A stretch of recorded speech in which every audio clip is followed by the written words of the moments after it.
আজি জাপানৰ এটা বিশিষ্ট প্ৰতিনিধি দল গুৱাহাটীলৈ আহিছে।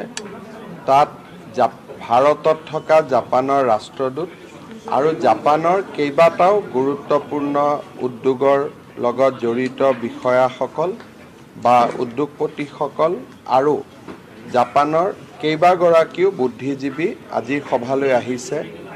তেওঁলোকে IIT গুৱাহাটীলৈ গৈছিল আৰু জাগিৰোডত নিৰ্মীয়মান ছেমি কণ্ডাক্টৰ ইণ্ডাষ্ট্ৰীও পৰিদৰ্শন কৰিছিল।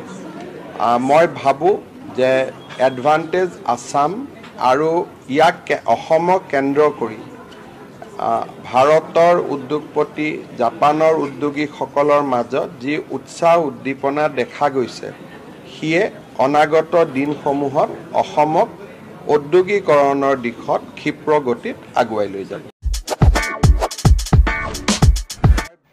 নমস্কাৰ দৰ্শকসকল, আজি পুনৰ অন্য এটা ৰিয়েকশ্যন ভিডিঅ'ৰ মাজলৈ আপোনালোকক স্বাগতম জনাইছোঁ। ভাৰতৰ শ্ৰেষ্ঠ 5খন ৰাজ্যৰ ভিতৰত অসমক প্ৰতিষ্ঠা কৰিবলৈ মুখ্যমন্ত্ৰী ডক্টৰ হিমন্ত বিশ্ব শৰ্মাই যি প্ৰচেষ্টা চলাই আছে, যি উদ্যোগ গ্ৰহণ কৰিছে, সেয়া বাস্তৱসন্মত নে অবাস্তৱ? এই সম্পৰ্কে ভূপেন বৰাই কি কৈছে প্ৰথমতে শুনি লওঁ আহক। মুখ্যমন্ত্ৰীয়ে বিদেশ ভ্ৰমণ কৰি আছে, বিলাস ভ্ৰমণ। গতিকে মুখ্যমন্ত্ৰীকটো বিদেশত ফুৰিবলৈ যাবলৈ এটা সুযোগ লাগে। ভূপেন বৰা হৈছে বিৰোধী দলৰ নেতা। তেওঁ কি কৈছে আমাৰ সেয়া ফেক্টৰ নহয়, কিন্তু যোৱাকালি DY 365ৰ এটা অনুষ্ঠানত শ্যামকানু মহন্তই, আমাৰ অসমৰে এগৰাকী উদ্যোগপতি যুৱ ব্যৱসায়ী শ্যামকানু মহন্তই কি কৈছে সেয়া আমি শুনি লওঁ আহক। মহন্ত ডাঙৰীয়া, অসমত বিনিয়োগৰ নতুন সম্ভাৱনীয়তাৰ কথা কোৱা হৈছে, কি দেখিছে? এডভান্টেজ আছাম আপুনি দেখিছিলে, এডভান্টেজ আছাম 2.0 নতুন সম্ভাৱনীয়তা কি কৰিব আনিব? বিনিয়োগৰ নতুন হাব হ'বলৈ গৈ আছে নেকি অসম? ধন্যবাদ জনাইছোঁ এই টপিকটো লোৱাৰ কাৰণে। চাওক, মই ৰাজনীতিৰ ঊৰ্ধত কিছুমান কথা ক'ব বিচাৰিছোঁ। আমি গুজৰাটত আছিলোঁ, মই ILFSত কাম কৰোঁতে, তেতিয়া দেখিছিলোঁ ভাইব্ৰেণ্ট গুজৰাট। আই থিংক 2000 কিমানত আৰম্ভ কৰিছিলে, 2003-04 মানত আৰম্ভ কৰিছিলে। ভাইব্ৰেণ্ট গুজৰাট অহাৰ পাছত একে বছৰে নহয়, বছৰে বছৰে ভাইব্ৰেণ্ট গুজৰাট অনুষ্ঠানটো হ'ল আৰু গুজৰাটক লৈ এটা ব্যাপক নেৰেটিভ সৃষ্টি হ'ল, এটা আকৰ্ষণীয় উদ্যোগৰ স্থান হিচাপে। আৰু এতিয়া হাজাৰ হাজাৰ লক্ষাধিক কোটি টকাৰ বিনিয়োগ হৈছে গুজৰাট। তাৰপিছত মই দেখিলোঁ বাকীবোৰ ৰাজ্যলৈ কৰিব ল'লে, উৰিষ্যাই এটা ভাল এখন কৰিব ল'লে, তেলেংগানাই কৰিব ল'লে, আৰু আমাৰ বেংগল আমাৰ মমতা বেনাৰ্জীৰ নেতৃত্বত বিনিয়োগৰ এটা ব্যাপক ইনভেষ্টমেণ্ট ছামিট, নামটো ৱেষ্ট বেংগল ইনভেষ্টমেণ্ট ছামিট কৰিব ল'লে আৰু সফল হৈছে। চ' মই এটাই ক'ব খুজিছোঁ যে আমাৰ হাতত কোনো অপশ্যন নাই। অসমৰ বৰ্তমান যিটো অৱস্থা, বিনিয়োগ লাগে। চৰকাৰী খণ্ডক মই অসমীয়া ৰাইজক এটাই জনাব খুজিছোঁ, আমাৰ 1 লাখ চৰকাৰী চাকৰি, কিন্তু আমাৰ নিবনুৱা আছে 30 লাখ, 25 লাখ, 30 লাখ নিবনুৱা আছে। আৰু বছৰি বছৰি হাজাৰ হাজাৰ লক্ষাধিক ল'ৰা ওলাই আহিছে। চ' তেওঁলোকৰ ভৱিষ্যত কি? ভৱিষ্যতটো হৈছে ব্যক্তিগত খণ্ড, ভৱিষ্যতটো হৈছে বিনিয়োগ। আৰু বিনিয়োগৰ কাৰণে এটা প্ৰচেষ্টা লোৱাৰ অতিশয় দৰকাৰী। মোৰ মতে তাৰ কোনো অপশ্যন নাই। দেৰ is no' alternative right now. বিনিয়োগ ছামিটখন কৰাটো এটা গুড বিগিনিং, কিন্তু এটা সমস্যাও আছে। এবাৰ বিনিয়োগ ছামিট হ'লে যে চব ৰিজাল্ট আহিব মই নাভাবোঁ, কাৰণ এইটো বহু বছৰ ধৰি অসমৰ ইমেজটো খুব বেয়া। আপুনি যেতিয়া বাহিৰত যায়, আজিতো বহুত ভাল হ'ল। আজি প্ৰায় 10 বছৰ আগত যিটো নেৰেটিভটো কি আছিলে, অসম বুলি ক'লে এই বন্ধ দিয়ে বা হত্যা হয়, দম দিয়ে, সেইটো হৈছে নেৰেটিভ। বেংগলৰ, আপুনি মুম্বাইত যাওক, আপুনি হায়দৰাবাদত যাওক, সেই নেৰেটিভটো লাহে লাহে সলনি হৈছে। কেনেকৈ সলনি হৈছে? যোৱা 2 দশক ধৰি অসমৰ আইন শৃংখলা যথেষ্ট ভাল হৈছে। মই ছাত্ৰ সংগঠন আছুৰ নিচিনা ছাত্ৰ সংগঠনকো ধন্যবাদ দিম। বন্ধ নোহোৱা হৈছে, বন্ধ কালচাৰটো অসমত নোহোৱা হৈছে। অলপতে আমাৰ মাননীয় মুখ্যমন্ত্ৰীৰ ইমেজটো যথেষ্ট ভাল, বাহিৰত এটা পাৰচেপশ্যন বিল্ড আপ হৈছে। আৰু আমি যিটো দিল্লী নৰ্থ ইষ্ট ফেষ্টিভেল কৰোঁ, আগতে অসমৰ বিষয়ে খালী নিগেটিভ নিউজ, কিন্তু আপুনি নৰ্থ ইষ্ট ফেষ্টিভেল যদি চালে গম পাব, তাত গোটেই প্ৰায় 1000 নিউজ ওলাইছে অসমৰ খাদ্য, নৰ্থ ইষ্টৰ টুৰিজিমৰ কথা বা ফেশ্বনৰ কথা বা মিউজিকৰ কথা। তো নেৰেটিভটো সলনি হৈছে। It is a good time.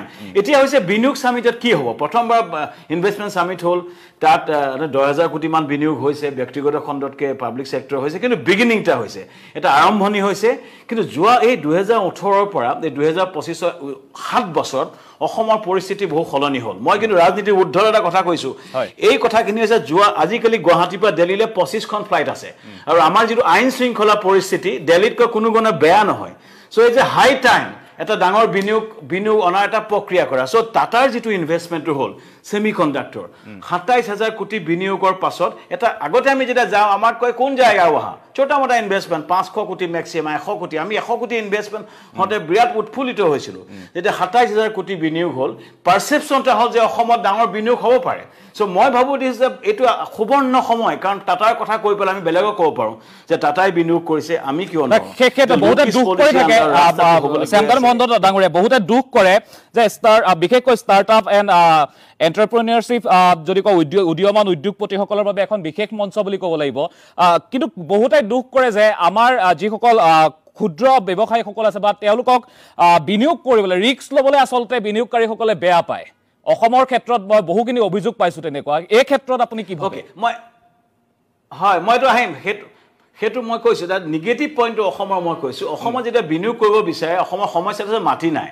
আমি কুছ ফ্ৰেগমেণ্টেড লেণ্ড হোল্ডিং গভৰ্ণমেণ্টৰ লেণ্ড বেংক সৃষ্টি গভৰ্ণমেণ্ট ফেইল হৈছে লেণ্ড বেংক সৃষ্টি কৰা ইমান বছৰে ডাঙৰ ইণ্ডাষ্ট্ৰিয়েল লেণ্ড অসমত নাই অসমৰ কনচিষ্টেণ্ট পাৱাৰ নাই অসমৰ পাৰচেপশ্যন ইমান সাংঘাতিক নাই চ' বিনিয়োগকাৰী ডেফিনেটলি তেলেংগানা বা উৰিষ্যালৈকে আহি ভাল পায় বেংগলতকৈ উৰিষ্যা ভাল পায় এইটো হৈছে অসমৰ পজিটিভ নিগেটিভ অসমৰ পাৰচেপশ্যন আৰু আমাৰ যিটো মিছনাৰী জিল লাগে বিনিয়োগ কৰাৰ কাৰণে এটা টিমে দিনে ৰাতিয়ে কাম কৰিব লাগে এটা ড্ৰাইভ লাগিব সেইটো অসমত মিচিং সেইটো এটা প্ৰথম সমস্যা দ্বিতীয় হৈছে থলুৱা এণ্টাৰপ্ৰেনাৰশ্বিপ চাওক আমাৰ বজাৰ সৰু সেইকাৰণে থলুৱা এণ্টাৰপ্ৰেনাৰশ্বিপ উদ্যমিতাটো যথেষ্ট কম যদি বছৰ ধৰি বছৰ আমি চাওঁ আমাৰ কেইজন উদ্যমী ব্যক্তি ওলাইছে কিন্তু যোৱা কিছুদিন ধৰি ওলাইছে পৰিস্থিতি সলনি হৈছে অসমৰ পৰিস্থিতি যথেষ্ট সলনি হৈছে কিন্তু চৰকাৰে বহুখিনি কাম কৰিব আছে এটা হৈছে এটা পৰিৱেশটো হৈছে মাটি বা বাকি এটা ইক'চিষ্টেম বুলি কয় ষ্টাৰ্টআপ ইক'চিষ্টেম চাব ষ্টাৰ্টআপ কৰিব খুজিছে আমাৰ তাত ভাল এঞ্জেল ইনভেষ্টৰ নাই ষ্টাৰ্টআপ এটা আইডিয়া লোৱাৰ পাছত এটা ইনকুবেশ্যন প্ৰগ্ৰেমৰ দৰকাৰ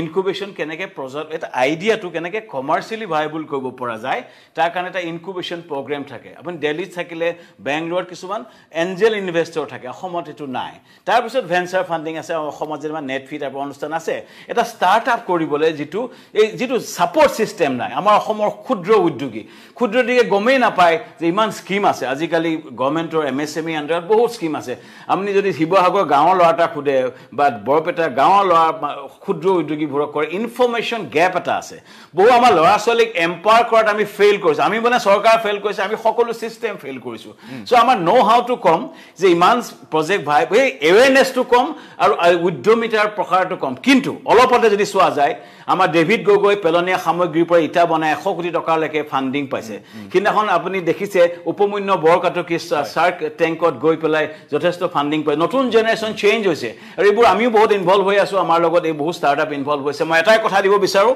সময় সলনি হৈছে আৰু এতিয়াই সময় হৈছে বিনিয়োগ অনাৰ তাৰ কাৰণে সকলোৱে লাগিব কিন্তু চৰকাৰৰ কাৰণে আটাইতকৈ দৰকাৰী থলুৱা মানুহ বেনিফিট হ'ব লাগে থলুৱা ঔদ্যোগিক প্ৰসাৰ দিব লাগে আৰু এটা ছিষ্টেম লাগে অসমীয়া অফিচাৰবোৰো এটা ছিষ্টেম লাগে যিসকলে লাগি বা অসম চৰকাৰ এটা ছিষ্টেম যি ছিষ্টেমে মানুহক ছাপৰ্টটা দিয়ে হেণ্ড হোল্ডিং দিয়ে বিনিয়োগকাৰীক ৰঙা দলিচে দিয়ে তাৰ লগতে ৰাইজৰ দায়িত্ব আছে বিনিয়োগকাৰী লুণ্ঠনকাৰী নহয় কিন্তু বিনিয়োগকাৰী বিনিয়োগ কৰিলে প্ৰফিট কৰিবই প্ৰফিট কৰাটো হৈছে ইনভেষ্টমেণ্টৰ মূল মন্ত্ৰ চ' সেই মাইণ্ডছেটটো মই আহিব লাগিব কিন্তু মই এটাই কথা ক'ব গৈছিলোঁ মই ইয়াৰ কোনো গত্যন্তৰ নাই অসমত বিনিয়োগ অনাৰ কোনো গত্যন্তৰ নাই এডভান্টেজ আছাম মই আদৰণি জনাইছোঁ কাৰণ মই ভাবোঁ যে জাপানীজ বা অলপমান ইনভেষ্টমেণ্ট আহিব ডিফেন্স কৰিডৰ কথা একেদিনাখনে কিন্তু আকাশখন আমি চুব নোৱাৰোঁ বহু বছৰ ধৰি আমাৰ এটা ইমেজ পাৰচেপশ্যন প্ৰব্লেম আছে কিন্তু ইটছ এ গুড বিগিনিং আৰু আমি যদি সকলোৱে লাগু এটা ছিষ্টেম লাগিব কণ্টিনিউৱাছ লাগিব মই 10 বছৰ যথেষ্ট ফল আহিব বুলি মই বিশ্বাসী